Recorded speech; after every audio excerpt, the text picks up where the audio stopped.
Hey guys, so this is my 2004 Subaru Impreza WRX, also known as a Blob WRX. Today I'm going to be replacing these standard kind of aged headlights with these new ones that I have over here. So let's open them up. Now I got these from over here in Australia, a company named CT Auto Parts. So this is the one that I have open. And we'll just pull this out over here.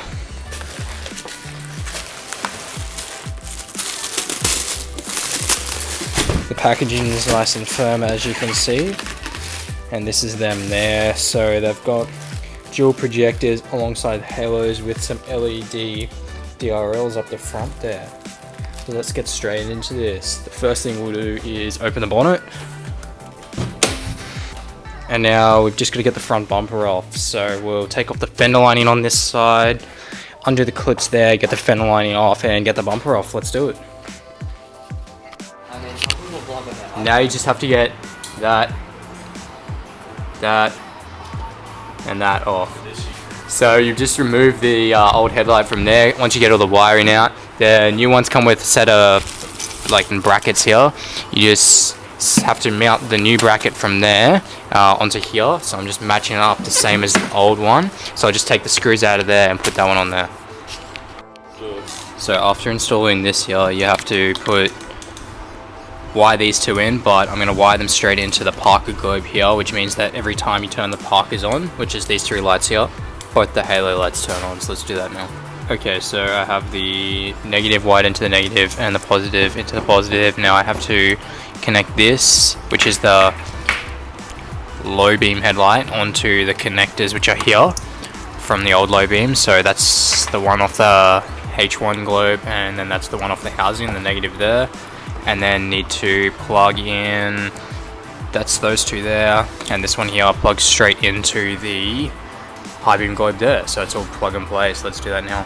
I did up this bolt here, and the one there, and that's the finished headlight. This is your standard one over here. This is them on. You can see you got the DRLs at the top, the two halos that are wide into the park lights, and then that's a standard one there, so you can see a bit of a difference. So time to get this one in. We'll start off by getting off those three bolts again, and we'll go from there. Okay, so when you get the big box, you get left hand side, right hand side in one. So this is what it looks like, open, unopened. So we go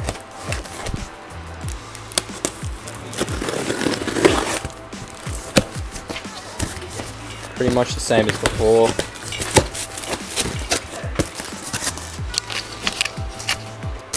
You got upside down in there for protection, and you just lift it out.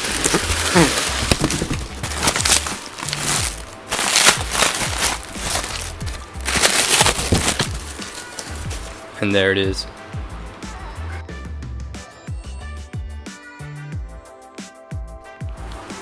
Okay, so right now I have both the headlights out, and I just thought I'd do a side-by-side comparison. So one of the main things is on the standard headlight, the lens is actually orange and the globe is see-through or clear. On the aftermarket one, or the Spec D style ones, you actually need to get orange headlight globe or indicator globe. As you can see in the one I have installed, I already did that in the corner there. Otherwise, back down here, what are the other differences? Obviously you've got your halos and your main projector style ones instead of just the reflector style. You have the projector style. What else is different? Obviously, yeah, the halos and the DRLs. So instead of having one singular park globe at the top there, you have your three DRLs there. So on the back you can see all the wiring here. You got your brackets that's the same on each side, and then this goes into where your original T10 Parker globe went. That connects to the H1 positive there, negative there, and then that just plugs straight into your high beam. And normally there'd be these two wires here that need to be wired in, but I want them to turn on when I turn my Parkers on. That is for the halos themselves, so I want the halos on when the Parkers are on. So they're just directly wired in straight there to save any problems. So now I just all bolt it back up and it'll be ready to go. Okay, so I have it all in here now. I just thought I'd give you a quick walk through before it goes in. Ignore this plug here. This plug here is for your fog light. Let's just have it unplugged because I have the bumper off. So the T10 attachment for the parkers and the halos goes straight in there. Your indicators straight down there. High beam plug straight on, and just there is where the main low beam positive and negative go. You can see the positive is blue and the negative is black as always. So yeah, now just bolt it straight back up. The one thing I forgot to mention both times are these little like nipple thingies. So you just unbolt them from there and there on the original headlight and add them in on the aftermarket ones just there.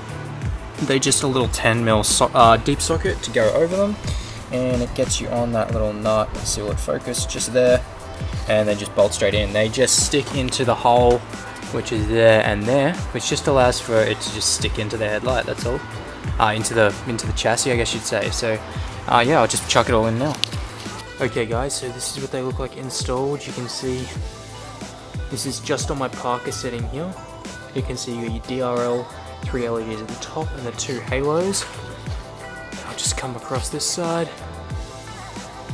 and you can see that side, so they are nice and bright just on that parker setting there because I've wired the halos into the parker. So that's just what I'd drive around with them on, like just like that, which is easily doable just by flicking that little switch that's on the top of the Rexes there, that classical switch. Otherwise, if we go to turn the car to accessory, this is what they look like with the stock globes they come with. So they are a bit yellow, which can be seen when I point it out onto the ground there. You can definitely see a bit of a difference, but nothing too major. I'll definitely be upgrading those in a short amount of time. But for now, I'll just turn it back off. That parker setting is absolutely amazing. For just under $400, definitely something I'd recommend. Okay guys, thanks for watching and I'll see you in the next one. Cheers.